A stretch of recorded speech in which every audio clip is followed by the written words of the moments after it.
politik, po unë do doja ta nisja me një ligj që kaloi dje në kuvend, se ka shumë gjëra tani, duket se opozita por dhe tjerët janë shqetësuar pothuajse për çdo vendim që merr qeveria se mos çonë në një rrjedhje të dyshim të paras publike diku tjetër, kështu që është e vështirë ti mbajmë në kontroll gjitha rastet që kanë debat. Veçanërisht do ndalesha këtu sepse ka pasur një debat të mëparshëm për këtë, që në komisione, ju keni folur që më herët, dhe për shkak të një përjashtimi nga seanca të zotit Boçit, teksa ndodhte interpelanca, rrezikojmë që publiku të marrë vetëm njoftimin për këto përplasje që ndodhin, pa u thelluar pastaj tek çështja se për çfarë ishte gjithë ky tension në sallën e parlamentit, siç ndodh gjithmonë sidomos kur lajmet janë dhe pak me regji qendrore përpiqet të largohet thelbi i çështjes.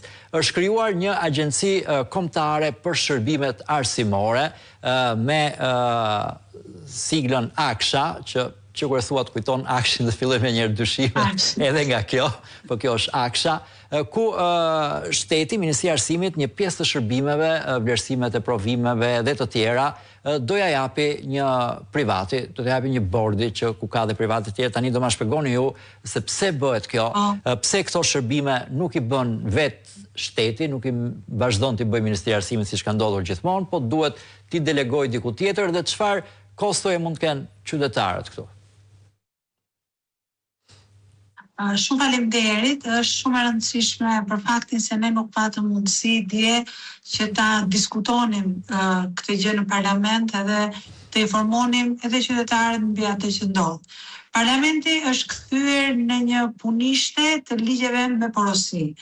Sinqerisht në çdo seancë janë ligje nominali që dihen për kë bëhen dhe kush janë interesat. Këtë seancë kishim dy ligje nominale. Një ligj që do diskutojmë në bashkë tani, që është për t'i dhënë Qendrën e Shërbimeve Arsimore, pra ja dham dje Qendrën e Shërbimeve Arsimore, Fondacion Shqiptar Amerikan për Zhvillim AADF-s, dhe ligji tjetër ishte për të caktuar drejtuesin e gardës, atë që ishte caktuar nga Rama, por për ndryshuar ligjin që t'i shkonte atij si kostum me porosi.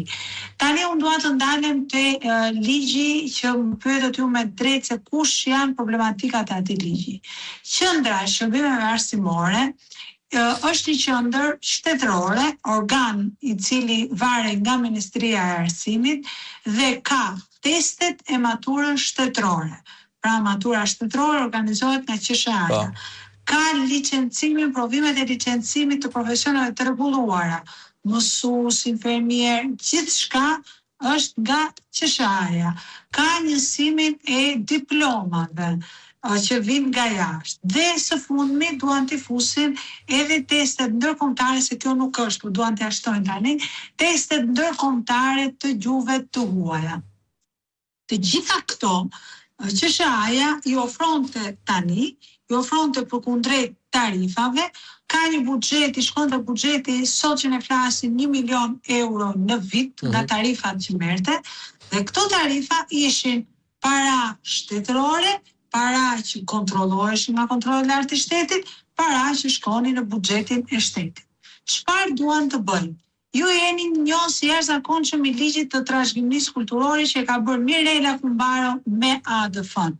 Kjo është seria 2.